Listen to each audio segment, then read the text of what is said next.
Welcome to today's video. We are going to be discussing why society is so insecure while I meal prep some dinner for the next few days.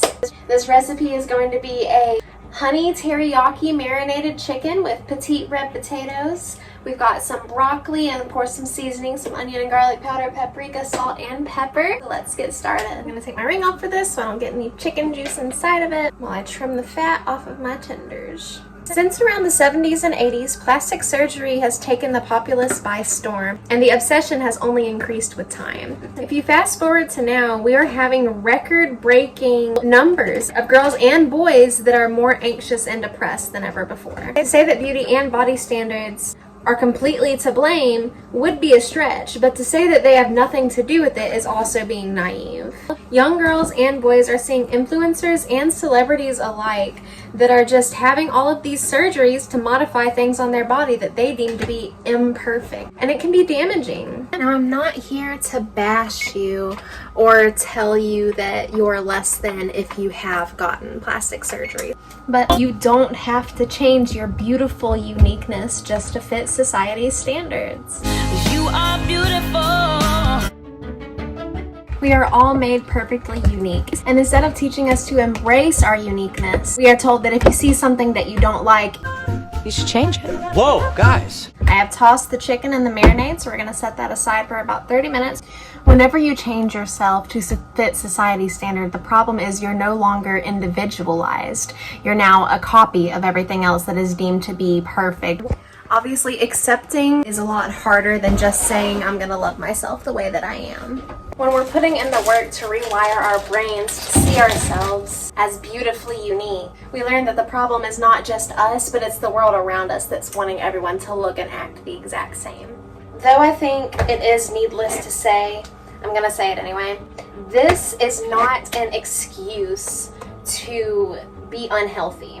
It's not just, your physical body and your physical health, but it's also your mental health. I don't want to be the person that just is always comparing themselves to the people that they see online, because obviously everybody has their own needs. They have their own desires, they have their own everything, and so it's important to not compare yourself to everyone online, because even though they are posting something that looks perfect, it took a lot of work to post that, and not everybody is going to post the bad, they're just going to post the good. Like if you see that perfect photo on Instagram, and I'll be like longing to look like that photo, they probably took 1,000 other photos and found the best ones to post. Spuds are cut. It's important to remember that we're all human beings and we all have our flaws, and those flaws aren't necessarily a bad thing. For me, I am bipolar and I do have anxiety, and living with that, I could look in the mirror one day and love everything that I see, and then literally 2 seconds later, I can point out 10 things that I think should look different. My anxiety, it will kick into high gear as I wonder, how can I love myself if I don't look like that other perfect person that I'm seeing on the internet? The moral of me sharing this is not for a boohoo, worry for me moment, but it's just to show you that you're not alone in what you're thinking, and your feelings, they are valid, but that doesn't mean we should just go out and change every single thing about ourselves because we have those feelings. It's just so important to check into with yourself and to realize that God doesn't make mistakes, and He didn't make a mistake when He made you. We see flaws, but God sees beauty. We feel pain, but God provides compassion.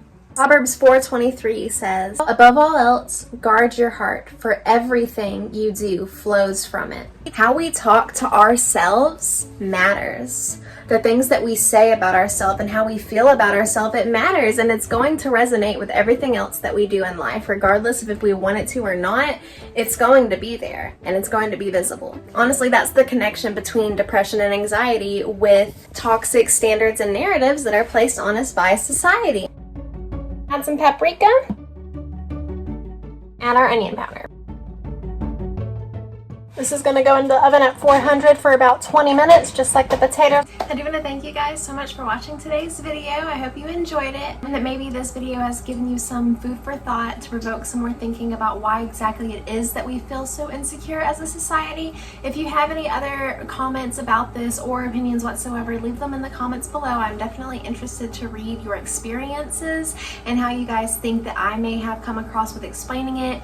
I do have another video similar to this, so I'm going to link that in my little blurbs at the end of the video, so definitely check that out. It's also talking about body standards and how they are impacting our culture. Like this video if you liked it, and of course subscribe if you would like to follow along on my journey to and through a healthier lifestyle, where I will be documenting different challenges, recipes that I'm trying, and different commentaries that relate to my journey. I have about 152 videos or so right now, so I have a whole catalog of things that you guys can look through, so definitely check those out if you are interested.